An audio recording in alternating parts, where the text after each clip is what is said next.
I'm sure you must have wondered this before. You go to the gym, lift weights, push yourself hard, and then walk out thinking, that was a solid workout. But what actually decides whether that workout turns into real muscle growth? Because let's be honest, if lifting weights alone were enough, everyone in the gym would look muscular.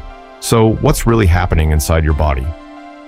When you train with enough intensity, especially during resistance exercises, your muscles experience tiny, microscopic fractures. These are not dangerous, but they are extremely important. They act as a signal to your body that your current muscle strength is not sufficient and adaptation is required. And this is where the real process begins. As soon as this damage occurs, your body activates special repair cells known as satellite cells. But what exactly are these satellite cells? Satellite cells are specialized cells located around your muscle fibers.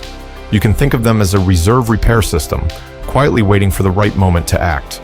When muscle damage happens, these cells become active, start multiplying, and move toward the damaged area. Now here's the interesting part. Some of these satellite cells help repair the damaged muscle fibers, while many of them fuse with the muscle fibers themselves. When this fusion happens, it increases the size and capacity of the muscle fiber. This is one of the key reasons why muscles grow thicker over time, not just repaired, but actually upgraded. At the same time, your body increases the production of muscle proteins. Two major proteins involved in this process are actin and myosin, which are directly responsible for muscle contraction and strength. As more of these proteins are added, the muscle fibers become denser, thicker, and stronger. However, muscle growth depends on a very important condition that many people overlook. Inside your body, two processes are constantly happening: protein synthesis and protein breakdown.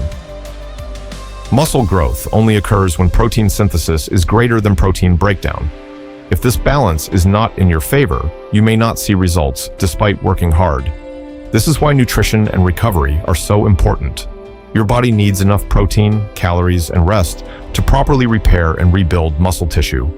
Without these, the entire process becomes inefficient. Hormones also play a major role in muscle growth. Growth hormone helps in building protein and managing energy use. Testosterone enhances muscle size and strength by increasing protein synthesis. Insulin helps transport nutrients like glucose into muscle cells, providing energy for recovery. In addition, insulin-like growth factors directly support muscle repair and development. All of this happens internally.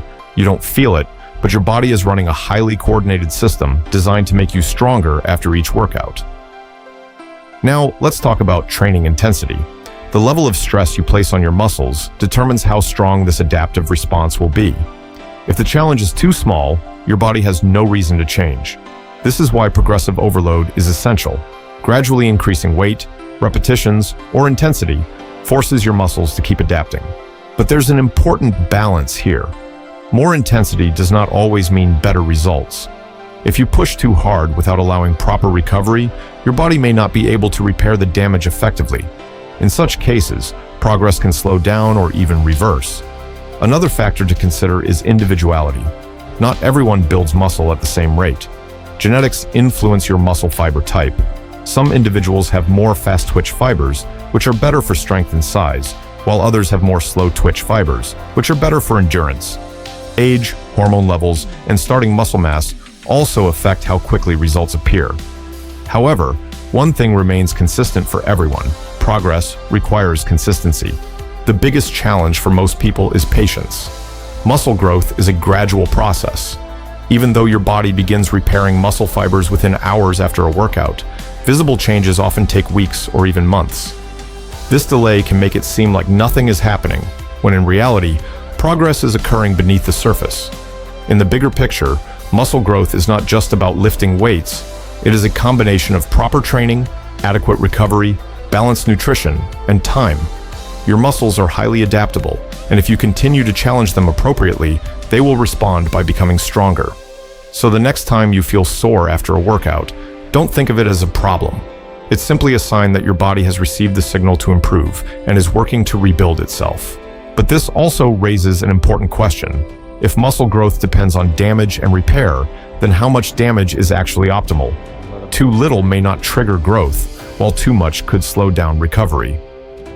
Finding that balance is what truly separates random effort from effective training, and that is where real progress begins. Subscribe to Curiosity Compass, where simple questions lead to powerful insights.